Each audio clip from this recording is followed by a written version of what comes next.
m'appelle Jean Charpentier, je suis animateur au campus Espace Jeunes de Luçon depuis plus de 6 ans. Et on a depuis, avant même que j'arrive, beaucoup de projets en rapport avec le multimédia et les jeunes. Donc au début, c'était surtout axé autour de la musique et de la vidéo. L'année dernière, on a fait de la découverte de différents outils de création de jeux vidéo. Les compétences étaient plutôt orientées sur l'informatique, en particulier le multimédia et la création de jeux vidéo. Donc depuis 6 ans, on réalise beaucoup d'ateliers avec les jeunes autour de la création de jeux vidéo. On en fait tous les ans avec différents groupes. Ils ont fait toute la réalisation dans le jeu, l'enregistrement. On n'a vraiment pas besoin d'un gros ordinateur. Mon apport a simplement été un apport technique sur le logiciel, mais toutes les idées sont venues des jeunes et la mise en œuvre vient des jeunes également.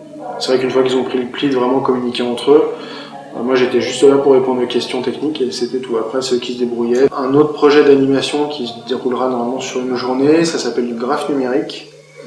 Donc c'est pareil avec un petit bricolage qui est assez facile à reproduire à la maison.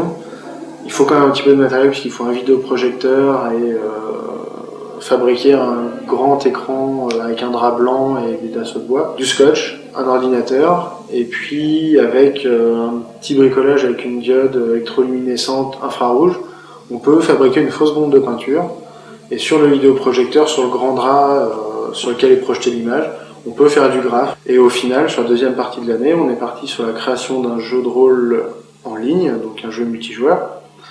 Et le gros intérêt de ce projet, déjà, c'est que les jeunes ont réussi à faire quelque chose de tout à fait jouable, tout à fait convenable à la fin de l'année. Et surtout, c'est que sur cette nouvelle année 2012-2013 qui commence, on a un nouveau groupe de jeunes qui va prendre la suite, qui décide, en fonction de ce qu'ils ont vu sur, par exemple, la première partie de l'année, sur les différents outils, ils vont voir un petit peu ce qu'ils sont capables de faire.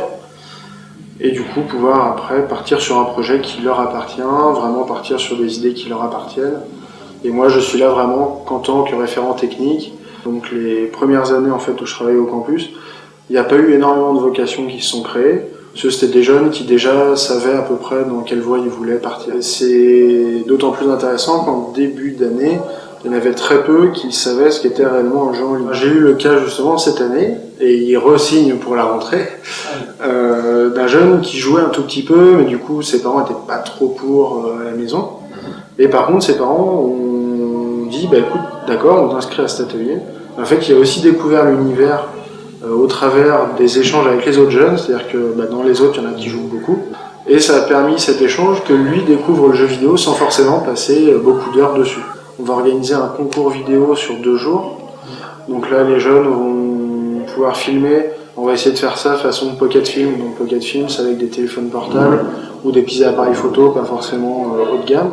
Donc on va essayer justement de relancer un petit peu la dynamique vidéo, puisque c'est un domaine qui revient à la mode sur Internet. Et c'est vrai que c'est aussi quelque chose que les jeunes doivent savoir maintenant, faire la différence entre ce qui est réel, ce qui semble réel, ce qui n'est pas réel, ce qui est manipulé volontairement, involontairement, détourné et tout ça. Donc ça va être aussi un de nos axes de prévention pour 2013. Avant, il y avait donc des soirées qui étaient organisées.